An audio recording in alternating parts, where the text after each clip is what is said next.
Hi, Chinemere. How are you today? I'm fine. All right. So it's been 6 months since we came to Canada, and I want to ask you 10 questions. Are you ready? Yes. All right. So please introduce yourself. I am Chinemere, and at school they call me Chinny. So you can call me Chinny in the comments. I'm 9 moving to 10. And I went to like a giant birthday party at my 10-year birthday, and I want a lot of like big stuff. Okay, so let's start with the questions. So what was your major culture shock coming from Nigeria to Canada? What practice shocked you the most? Like the teachers are not allowed to like yell and hit the children. That's a major shock I got. The teachers treated the children like kings. And another one is we don't get homework at grade 4. And at grade 5 is when we like start getting a little homework. And at grade 7 is when we get the homework we used to get at primary 4 in Nigeria. That's like a major culture shock I got. So Chinemere, hello. How has your life changed the most since you moved to Canada? What do you mean by that exactly? I mean, what are the things that you have started doing here in Canada that you're not doing in Nigeria? How has your life changed? Now I have like more chores and I'm more independent and responsible. I can make like noodles all by myself. And instead of my mom and dad coming down to like make noodles, I can make noodles for my brothers. So that's one thing that happened. And the second thing is in Nigeria, we're not used to like playing sports, and it's usually running around and writing we do. But here, first I used to play soccer, but I found out that soccer wasn't my thing, and I lost interest in soccer. So I went to basketball, and I love basketball so much I want to be an NBA player when I grow up. And that's pretty much all I can say. Okay.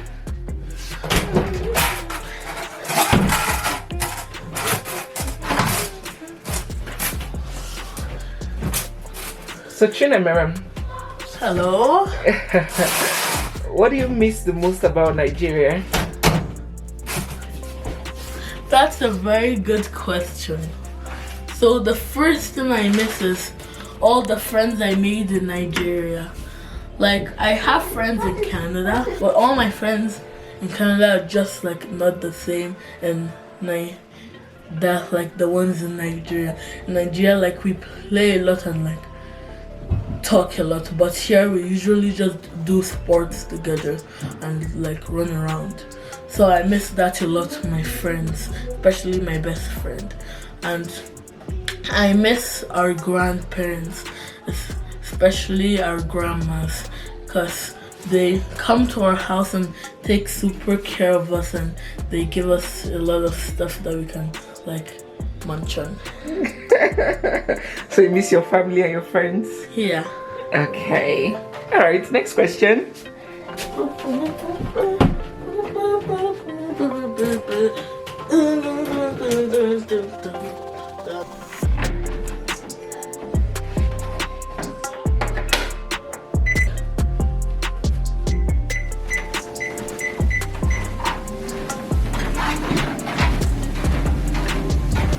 Hello. Oh.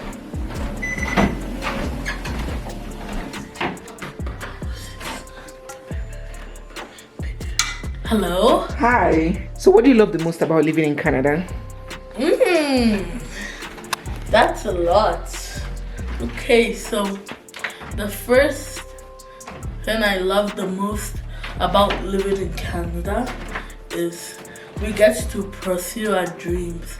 And like in Nigeria, there is not like a guaranteed chance you can be what you want to be when you grow up. But in Canada, there is a very big chance you'll be that. And that's one thing. The second thing is that we get to. Wait, sorry, I have to pull you back on that one because I'm just hearing this for the first time from you. How do you mean in Nigeria there's not a guaranteed chance that you can be whatever you want to be? Who says that? Like, there are like different jobs in Nigeria. Like, if you want to be an astronaut, there's a low percent chance you might be that in Nigeria because there are not rockets in Nigeria. And if you want to be like a pilot, there's also a pretty low percent chance. There are airplanes in Nigeria, but you might not get the job and you have to move to another one that you barely studied about. And like, that's pretty much what I want to say. And the next thing is that another thing I love about living in Canada is that I get to like move around the streets without worrying I'll be hit, because the drivers are very cautious, and when they see like a moving kid around, they'll always stop 20 feet away from the kid until they move away. Another thing is that the light, since we came to Canada, the light has never turned off from morning till night, for up to 6 months, and it has not gone off. So that's another thing I love about Canada that didn't happen in Nigeria. Nigeria, you already know, the light keeps going off and on and off and on and off.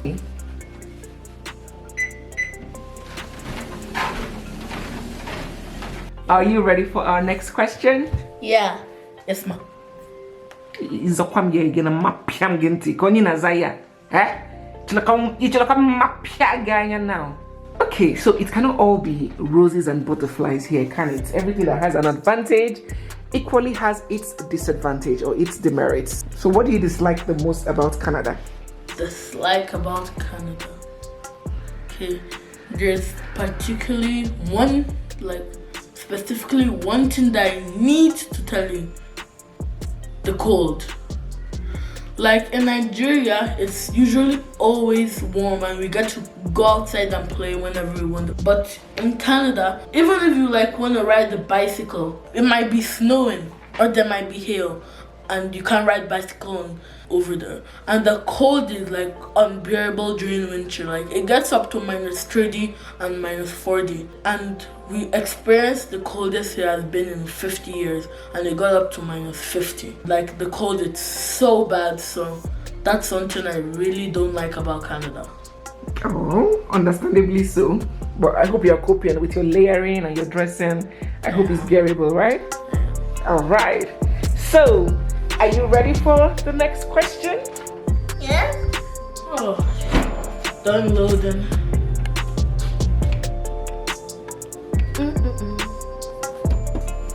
Okay. Hello, Chinamam. Okay, so I want to ask you these very important questions. A lot of people worry about it because it's actually a thing everywhere, but especially in schools in the West, and it's about bullying.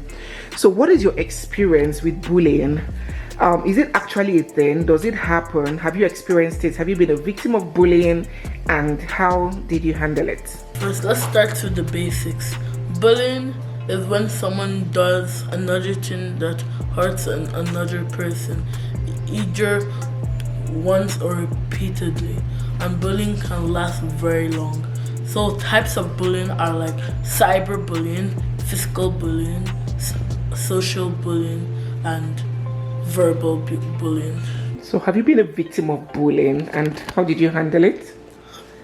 So no, I haven't been a victim of bullying. I can't get bullied because like I'm not timid and all that, so I don't get bullied often. I never get bullied. So, but one of my friends named Charles has been a victim of bullying, and it still happens. But when I became his friend, he told me about someone that I never knew was a bully, and I used to play with him. And he said that he has been bullying him since kindergarten, and he's in grade 4, which is primary 5 in Nigeria. So what I did about it is I let Charles go to him, and the usual happened. He started kicking the ball at him and he pushed him. Then I picked Charles up and said, "Why did you do that?" And and then he tried pushing me, but then I moved out of the way and he fell down. And then I said, why did you bully him? If you try bullying me, I'll make sure that you never even hear the word bullying again. So then he got scared and he moved away. And then since then, child has never complained about him being bullied again. So that's like what I did about the bullying. Bullies like people that are timid. For example, you're always alone playing by yourself. When someone calls you a bad name, you just say, okay, sorry, then you continue. That's what like bullies like to pick on. So when you show your bully that you're not timid and you're strong, they'll run away and they'll not harm you because you're not timid. Because bullies do that because they want power. Usually they want power, and if you show them that you're strong, they will not bully you. Beautiful. I'm proud of you. Okay, so next question. You ready? Yes, ma'am. Okay.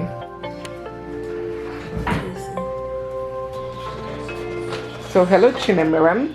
Hello. I want to ask you a question that is very personal to me. I am very, very interested in this question. So I want to know what you are doing and what you would keep doing and what you can do to preserve your heritage and your culture as a Nigerian Igbo boy that you are, especially as the first son of your father, who is an only son. What do you think that we can do or you can do to champion that cause of preserving your culture and your heritage? All I need to do is pretty much what I can do is 1, master speaking Igbo. That would mean that my family name would be stop speaking Igbo. So I need to learn how to speak Igbo so I can teach my children. We also have to preserve our Nigerian food. Should be eating Nigerian food like soup and ebe. What's ebe? Come on, eba. Fufu. Say eba. Say eba. And eba and our soup. What's your favorite soup? My favorite soup is a goosey soup, and I would if I was forced to eat soup, that would be the soup out. We should also visit my home once in a while, which is Nigeria, just to see how things are going there, to get some look at our family back home, and just to retain our culture. Okay, so help you God. So help me. Still slow. Brr. You see the cold I'm talking about? How many degrees is it today? This is very low compared to the regular. It's just minus 10 degrees outside. Wow, minus 10 is not just. And usually when it's snowing, it usually gets to minus 20. Okay. So.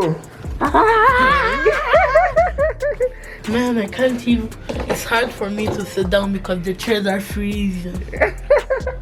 So, having experienced this side of the world, if you were to become the president of Nigeria tomorrow, what are the 3 things you would change about our beloved country? Number 1, I'll make teachers nicer to kids. I'll make Nigeria less hard, and I'll make the poor people to also be respected and loved. I'll stop corruption, and I'll make sure that bad politicians are never gonna come out of prison ever again. Yeah, that would change a lot of things if bad politicians can be put away. Yeah.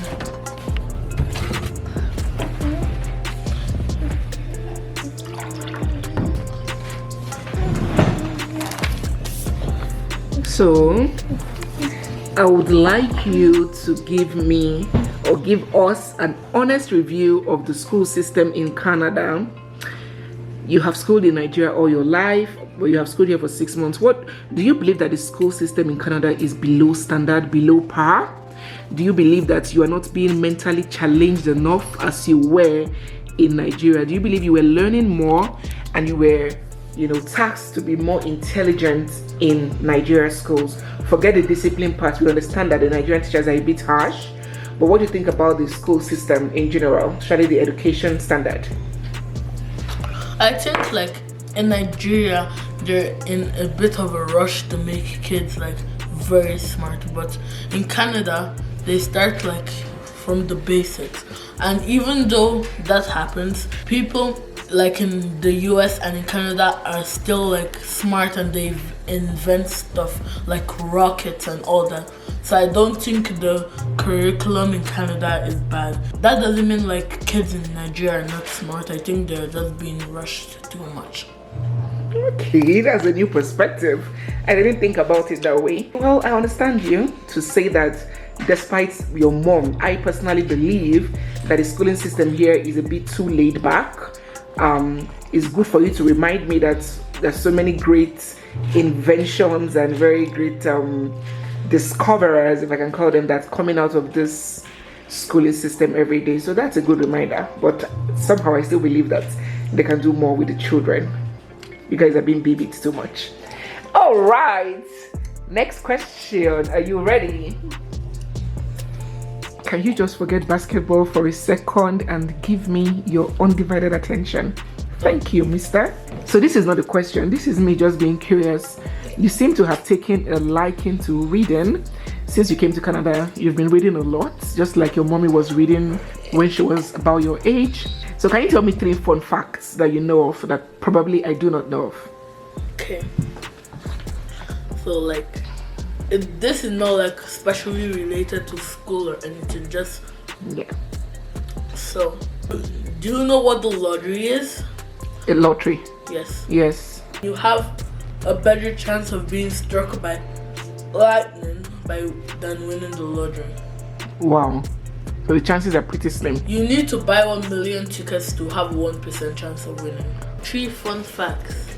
NASA's goal is to move people to Mars by 2050. Wow.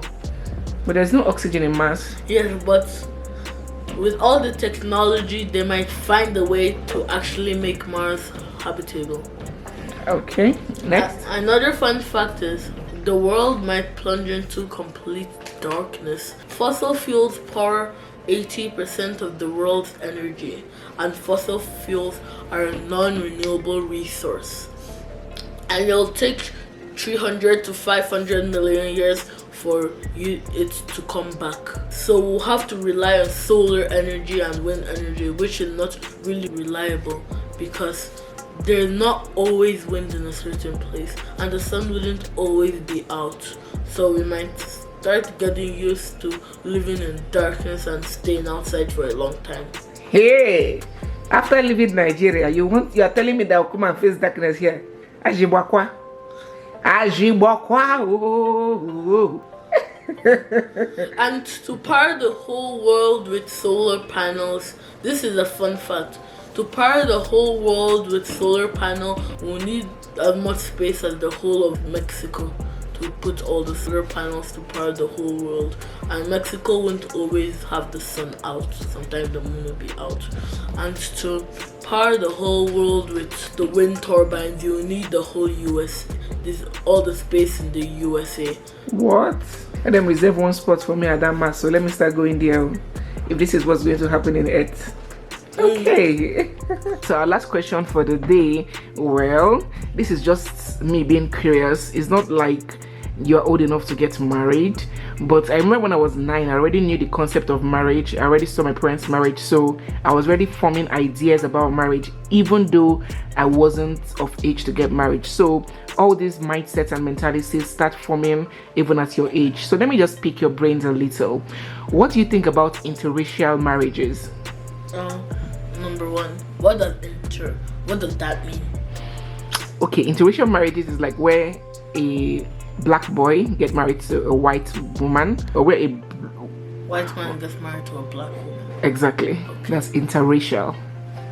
Okay, I don't see that anything is wrong with that, as long as you pick someone that's fit for you and that will make you happy and that you love. So I don't see anything wrong about that. Is love all that matters? What about picking someone that you are culturally compatible with, so you guys can agree on several grounds and decisions, instead of getting married to someone that you have these beliefs and they have an entirely different beliefs, and before you know it, incompatibility sets in? I'll just go with whatever my wife says.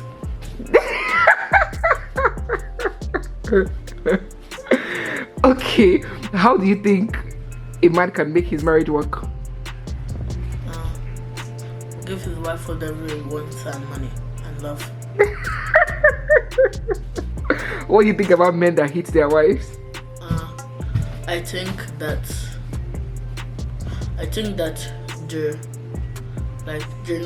they don't deserve to be married, and I think they deserve to be in prison. I think so too. I think so too.